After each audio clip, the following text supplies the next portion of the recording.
Nuestra generación quiere aprender de historia, pero también escribirla.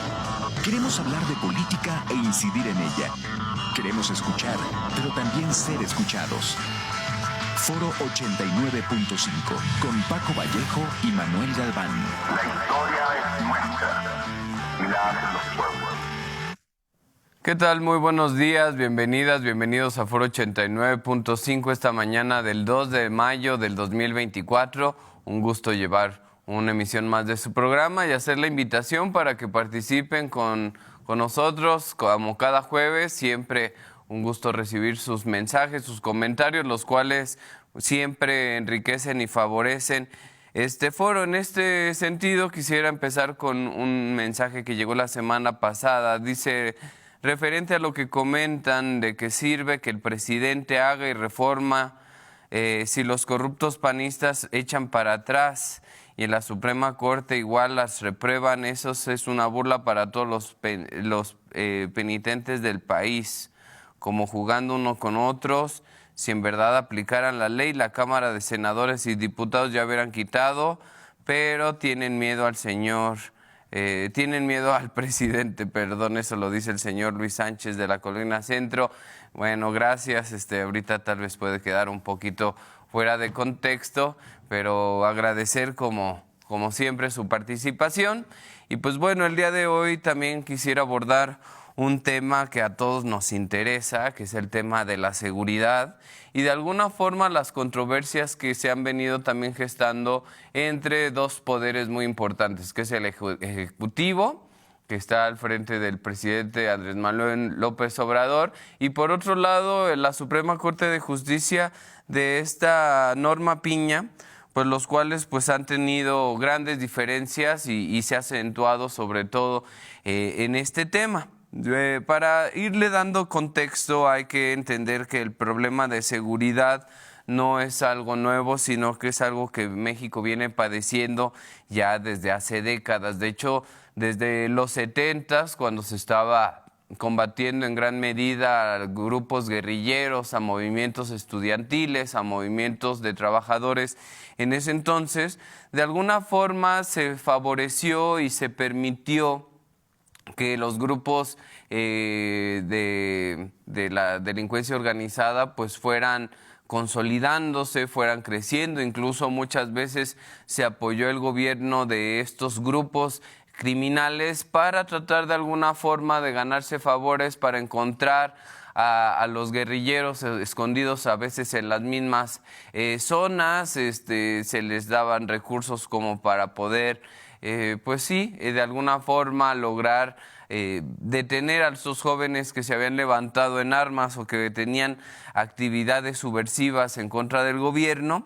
Y desde ese entonces, además de que existían algunas agencias, tanto nacionales como internacionales, que pues se movían con muchísima impunidad en nuestro territorio, pues esto también favoreció a que el crimen organizado fuera creciendo. No por hablar de alguna agencia nacional, está la Dirección Federal de Seguridad, la cual era la encargada de eliminar a los guerrilleros en los 70s, pero que al mismo tiempo se fue vinculando con el crimen organizado, sobre todo por la gran impunidad con la cual se podían mover dentro de nuestro país. Al mismo tiempo, pues estaba la CIA, que ya tenía años de haberse creado. Esta se había creado en Estados Unidos en el 47, después de la Segunda Guerra Mundial. Y la DEA, que precisamente surge en los 70s, en el 73, la cual pues ya después surgió que muchas veces había aceptado negocios con el narcotráfico para poder de alguna forma obtener recursos y poder mantener algunas de sus prácticas, las cuales pues sostener algunos proyectos, programas dentro de América Latina. Y bueno, esto los llevó a tomar decisiones como apoyar e involucrarse en el negocio del narcotráfico. Y bueno, esto fue una situación bastante delicada que se va fortaleciendo y se va consolidando en los 80s, en los 90s. Una vez que llega a los 90s, pues que se abre el Tratado de Libre Comercio, también se abre unas puertas, grandes oportunidades de negocios para el crimen organizado. Y esto lo podemos ver claramente en las estadísticas, sobre todo cuando vemos la tabla de los homicidios de los 90 a la actualidad. Lo podemos ver muy claramente. Bueno, para ir como entendiéndolo, en el sexenio de Salinas, cuando él recibe pues el gobierno, va a incrementar en 9.2% lo que son los homicidios en nuestro país.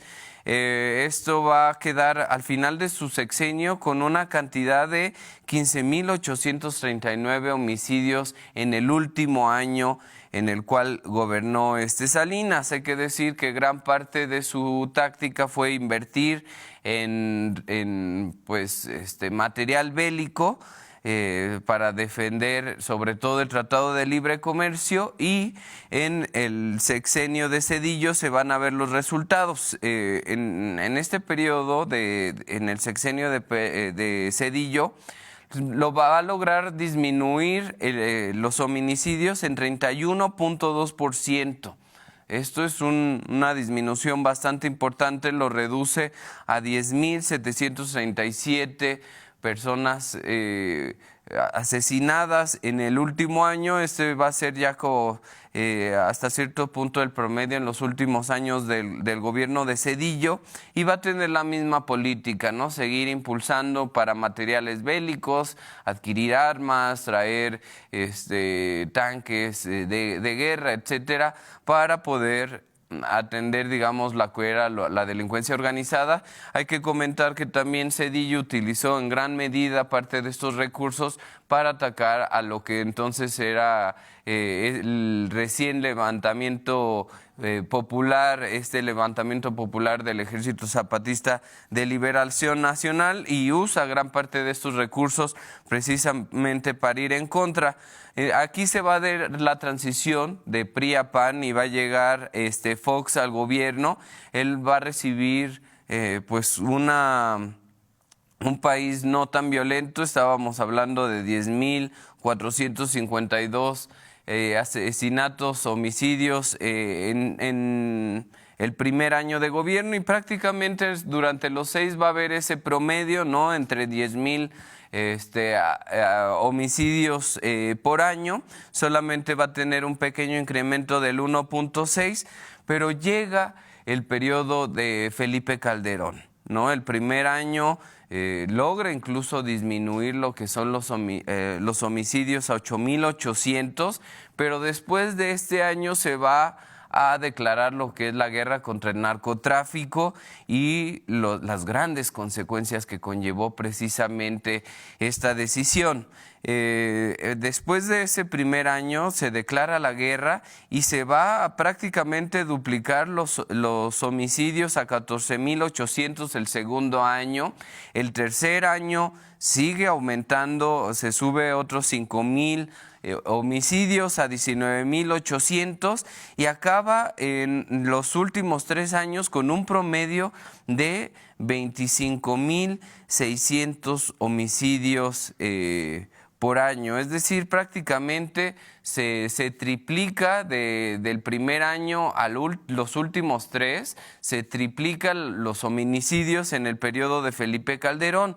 Esta tendencia, desafortunadamente, va a ser muy difícil detenerla después de la decisión de la guerra contra el narcotráfico, porque llega Enrique Peña Nieto, va aparentemente a disminuir un poco los homicidios en los primeros 3 años, bajando de 25.600 el primer año a 23.000 en su primer año, y luego va a tener 2 años de 20.000 homicidios, pero los últimos 3 años nuevamente se va a ver un incremento, pero un incremento que nos va a llevar a unos números jamás vistos, jamás vividos en nuestro país. En los últimos 3 años va de 24.000, luego a 32.000, y termina el último año del sexenio de Enrique Peña Nieto con 36.000 homicidios por año. Esto es el escenario con el cual recibe Andrés Manuel López Obrador, pues el país y la situación de la seguridad. Los primeros 3 años del gobierno actual de Andrés Manuel se mantuvo un promedio de 3,700 homicidios por año. Esto es un 37,000, homicidios por año. Esto es una cifra bastante alta, es lo que decíamos también en los análisis de seguridad que hemos hecho aquí en el programa, de cómo los primeros 3 años se hizo como una meseta. Se evitó que se llevara la tendencia, porque la tendencia de crecimiento con Enrique Peña Nieto era, si bien no fue tan alta como la de Felipe Calderón, solamente se incrementó en un 56% los números en homicidios en nuestro país, pues sí, solamente un 50%, pero subiendo de 24,000 asesinatos, homicidios por año a 36,000, lo cual, pues bueno, sigue siendo un aumento bastante considerable. Y como comento, ya con el gobierno de Andrés Manuel, los primeros 3 se hace una meseta, no logramos disminuir los homicidios en nuestro país, tampoco se logró, tampoco siguió creciendo, tampoco siguió la tendencia, y ya al 4.º año empezaron a verse pequeños resultados, ¿no? Se logra disminuir a 32,000 el 4.º año, después el 5.º año se logró un 12%, una disminución de un 12%, y finalmente parece que para este 2024 podremos alcanzar cifras de menos 22%, considerando cómo recibió el gobierno en su momento Andrés Manuel López Obrador. Esto también acaban de salir nuevas cifras. El lunes, Rosa Isela ofreció estos nuevos datos, los cuales pues confirman que sigue disminuyendo lo que son los homicidios en nuestro país, lo cual pues bueno, ha llevado a gran debate, a grandes discusiones, porque si bien se ha disminuido, sobre todo esta estadística que nos preocupa mucho, que son los homicidios en nuestro país, pero para algunos no ha sido con la atención, con la velocidad que se debería de dar, ¿no? Y bueno, ahí habrá quien está de acuerdo con la política actual, habrá quien no. Eso ya a cada quien le corresponderá hacer su propio análisis, pero pues los resultados que se podrían alcanzar a final de sexenio es quedar más o menos como el punto más alto en las estadísticas de esta tabla, como lo vivió el gobierno de Felipe Calderón. Es decir, que estaríamos disminuyendo prácticamente toda esa cumbre que nos dejó Enrique Peña Nieto, o otra forma de entender estas estadísticas es que quedaríamos como el 4.º año de Enrique Peña Nieto. Entonces, de alguna forma, sí ha habido una disminución en estos rubros, en estos temas bastante delicados, pero, pues bueno, como sabemos, para algunos esta estrategia y sobre todo este discurso de abrazos y no balazos, pues a muchos no les ha gustado, a pesar de que no es nada más una cuestión de estar abrazando a los criminales, sino se trata de no continuar con esta confrontación directa con el pueblo, esta guerra que se abrió precisamente con Felipe Calderón y que nos llevó a este crecimiento, no solamente durante sus sexenios, sino durante el siguiente de Enrique Peña Nieto, y que tanto nos ha costado.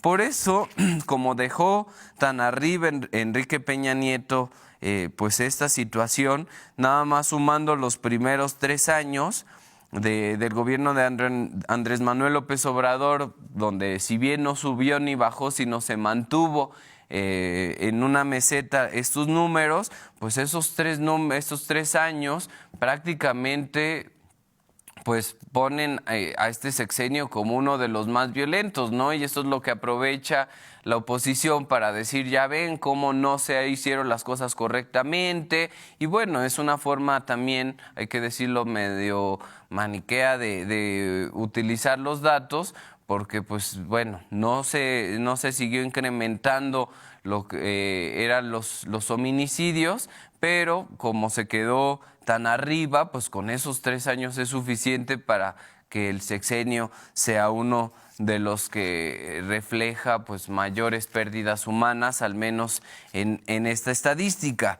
Ahora, hay que comentar, bueno, ese es uno de los errores o es un tema que se puede debatir sobre la política de seguridad del gobierno actual, pero aquí entran y empiezan a entrar otras contradicciones y sobre todo pues para entender cuál es la relación que se tiene actualmente con la Suprema Corte de Justicia de la Nación.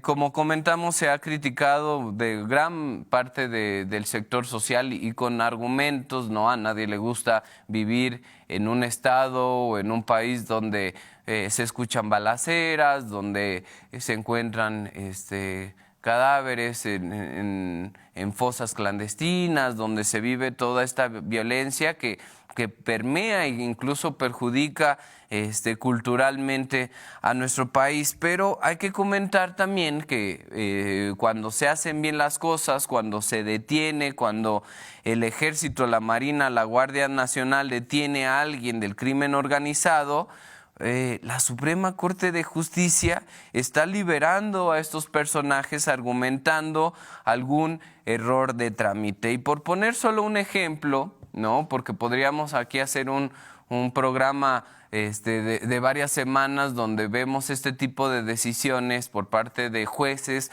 que liberan a criminales, ¿no? O a presuntos delincuentes o presuntos criminales y los libera por este tipo de situaciones.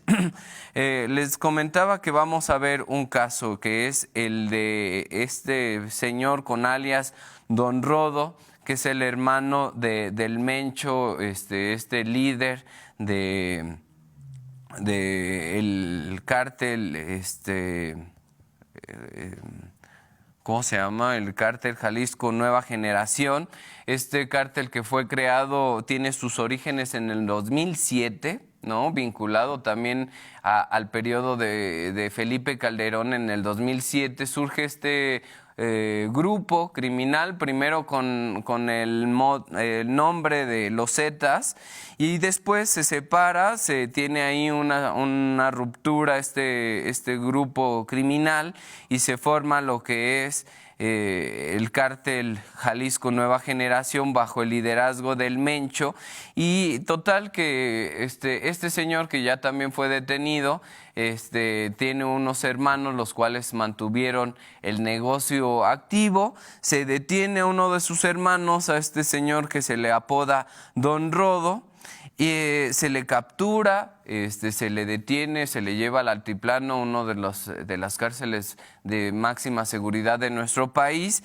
Y hay que comentar que además se logró detener a esta persona sin grandes enfrentamientos, sin bajas. Se detuvo prácticamente, luego se voló en helicóptero para evitar que se dieran los bloqueos, que se diera estas cuestiones que desafortunadamente vimos en Sinaloa, que se toma al pueblo como rehén para buscar que se libere a estos personajes. No, se hizo de forma muy adecuada, ¿no? Se logra detener y prácticamente extraer a esta persona para evitar todo este tipo de confrontaciones. Y solamente una semana después, ¿no? Un solo juez da un ultimátum al gobierno diciéndole que tenía 3 horas para liberar a este personaje por errores en la carpeta de investigación, ¿no? Que también, bueno, aquí cómo es posible que las personas encargadas de entregar la carpeta de investigación traiga errores, porque sabemos de por sí que la Suprema Corte de Justicia, los jueces están buscando cualquier detalle para permitir que se libere estos personajes.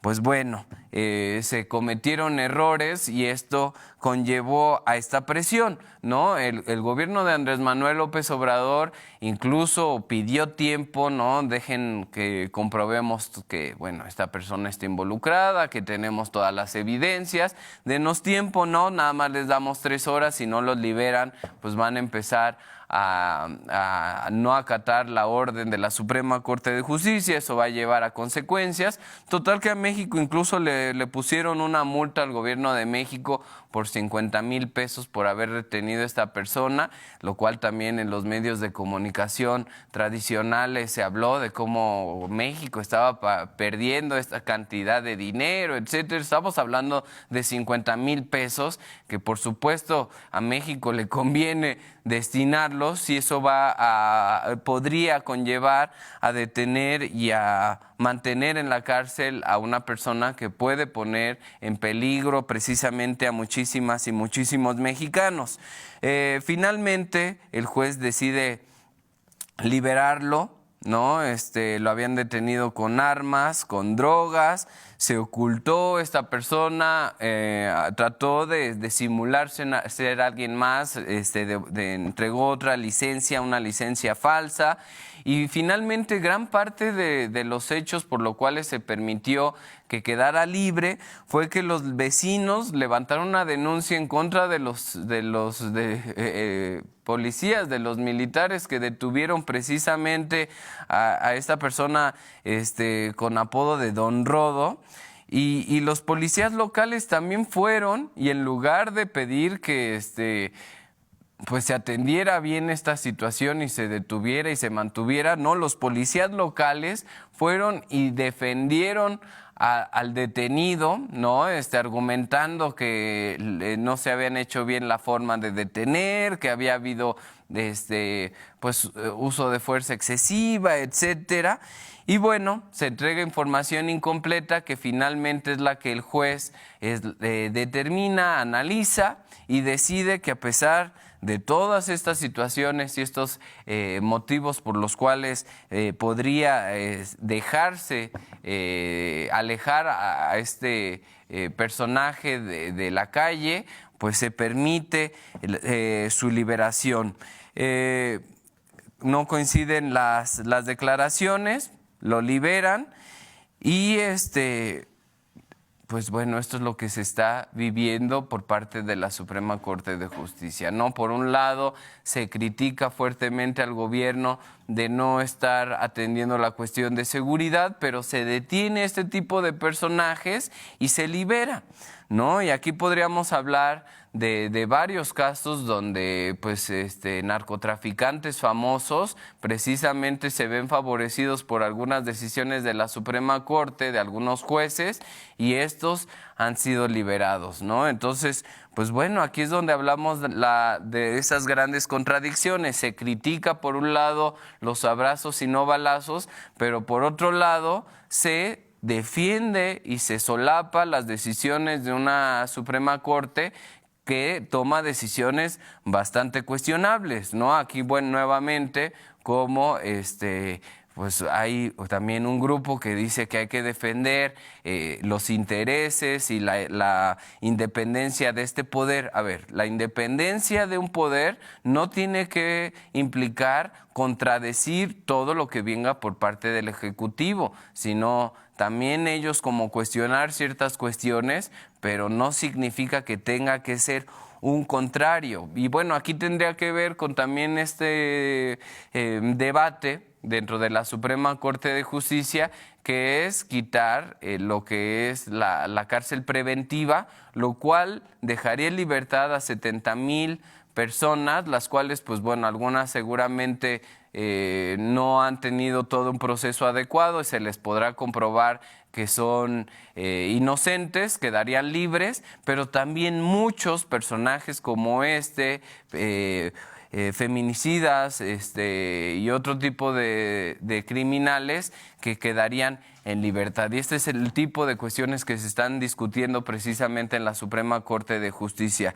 Pues bueno, quisiera agradecer como siempre su presencia en Foro 89.5, invitarlos los jueves a las 9 de la mañana y también pueden ver nuestras repeticiones en YouTube como Foro 89.5. Nos vemos, nos escuchamos el próximo jueves. Hasta la próxima. Nuestra generación quiere aprender de historia, pero también escribirla. Queremos hablar de política e incidir en ella. Queremos escuchar, pero también ser escuchados. Foro 89.5, con Paco Vallejo y Manuel Galván. La historia es nuestra y la hacen los pueblos.